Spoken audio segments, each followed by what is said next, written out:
सुंदरनगर एक छोटा सा गांव था जो कि मैदानी इलाके में होने के कारण धूप में अच्छे से तप जाता था।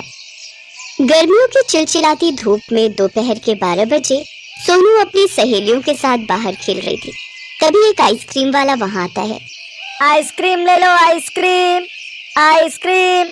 सोनू अंदर जाकर अपनी माँ से जिद करती है।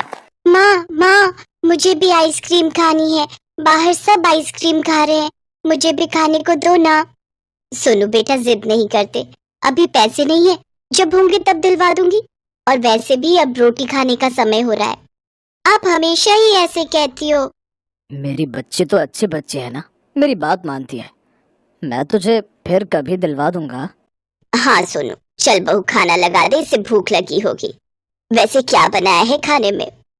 माँ जी सब्जी तो कुछ थी नहीं, रात की दाल बची है, उसी को रोटी में खा लेंगे। ठीक है ले आ। सुमन सबको खाना परोसती है, लेकिन जैसे ही रमेश पहला निवाला मुंह में डालता है तो कहता है, छी, ये तो बासी हो गई है, इसमें से तो बदबू आ रही है, कोई भी मत खाओ। शायद गर्मी की वजह से सब्जी खराब हो गई होगी। भाभी, ये इन 4-5 दिन में कई बार हुआ है कि सब्जी खराब हो गई है। एक तो वैसे ही हमारे घर में खाने के लिए कुछ नहीं है, ऊपर से दाल सब्जी तो कभी दूध खराब हो जाता है। मेरी मानो तो अब हमें एक फ्रिज ले लेना चाहिए। फ्रिज का नाम सुनते ही सोनू चौंक जाती है। फ्रिज? हाँ पापा, मेरी सहेली रिया है ना, उसके यहाँ भी फ्रिज है। वो अपने फ्रिज से मुझे कई बार ठंडा पानी, कोल्ड ड्रिंक और तो और आइसक्रीम भी खाने को देती है। वो तो बहुत महंगा होता है बेटी, लेकिन कोई नहीं, मैं मेहनत करूंगा और अपनी गुड़िया के लिए एक फ्रिज ले आऊंगा। लेकिन वो सब तो बाद की बात है, लेकिन अभी खाना कैसे खाएंगे हम? बहू, आम का अचार पड़ा है, जरा सा उसी को ले आ, हम सब उसी में छुआ छुआ कर खा लेंगे। वो सभी उस जरा से अचार के साथ रोटी खाते हैं। दरअसल रमेश एक मजदूर था जिसे कभी कभार ही काम मिलता था। एक रोज वो अपने मालिक से एडवांस मांग कर देखता है, लेकिन वो उसे देने से इनकार कर देता है और मजदूरी के 200 रुपए ही देता है। घर आकर रमेश वो पैसे अपनी पत्नी सुमन को देता है। ये ले सुमन, अब जाकर कुछ सब्जी ले आ। सुमन उन पैसों से सब्जी लेने चली जाती है, जहाँ वो देखती है कि एक जगह बहुत सारे लोगों की भीड़ लगी है। अरे भाई साहब, इतनी भीड़ किस लिए है? अरे बहन जी, यहाँ सस्ते दाम में लॉटरी टिकट मिल रही है, और सबसे बड़ी लॉटरी पूरे 1 लाख रुपए की है, और दूसरे और तीसरे नंबर पर भी इनाम है, तो मैं तो चला लॉटरी लेने। ये सुनकर सुमन भी सोच में पड़ जाती है। अगर मैं ये टिकट ले लूं तो क्या पता मेरी किस्मत भी खुल जाए, लेकिन सामान के लिए पैसे कोई नहीं, जैसे पहले चल रहा था कुछ दिन और सही। यही सोचकर सुमन वो टिकट ले लेती है। भाई, इसका इनाम कब घोषित होगा? 4 दिन बाद अखबार में नाम आएगा, फिर यहीं से आपको इनाम मिलेगा। सुमन वो लॉटरी लेकर घर आ जाती है। तभी सोनू पानी लेने के लिए मटके को टेढ़ा करने की कोशिश करती है, लेकिन वो टूट कर गिर जाता है और उसके टुकड़े टुकड़े हो जाते हैं।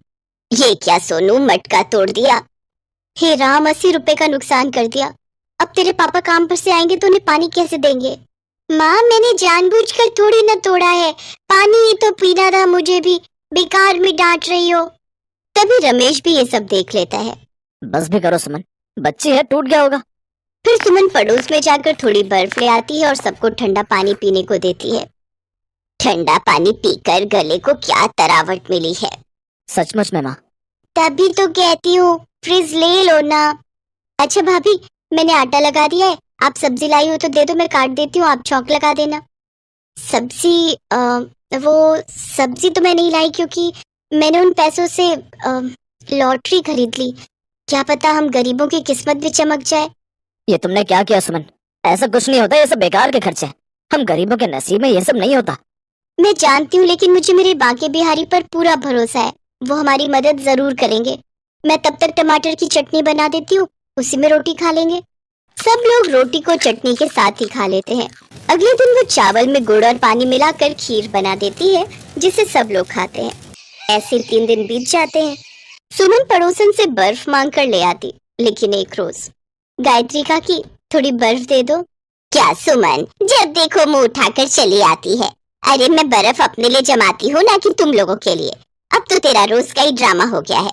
जब फ्रिज खरीदने की औकात नहीं है तो क्यों ठंडा पानी पीकर अपनी आदत बिगाड़ रहे हो तुम सब? सुमन शर्मिंदा हो जाती है। तभी उसकी नजर सामने रखे अखबार पर जाती है। अच्छा ये आज का अखबार है? हाँ है तो 2 मिनट के लिए दे दो, मुझे कुछ देखना है उसमें। अजीब हो तुम, एक चीज के लिए मना किया तो दूसरी मांग ली। तुम गरीब लोग ना जाने कब सुधरोगे। सुमन वो अखबार लेकर घर आती है और जल्दी से उस लॉटरी के टिकट को निकालती है और उस नंबर से मिलाती है। वो खुशी से झूम उठती है क्योंकि वो ये लॉटरी जीत चुकी थी। वो पूरे 1 लाख का इनाम जीत चुकी थी। वो भागती हुई वो लॉटरी लेकर जाती है जहां उसे पूरे 1 लाख रुपए का इनाम और साथ में डबल डोर का फ्रिज मिलता है। वो फ्रिज और पैसे लेकर जब घर आती है तो सभी घर वाले बहुत खुश होते हैं।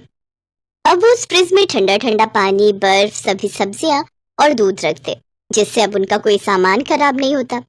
साथ ही वो दूध और खोए की आइसक्रीम जमाती है और सब घर वालों को खाने को देती है, जिससे अब उनकी गर्मी काफी कम हो जाती।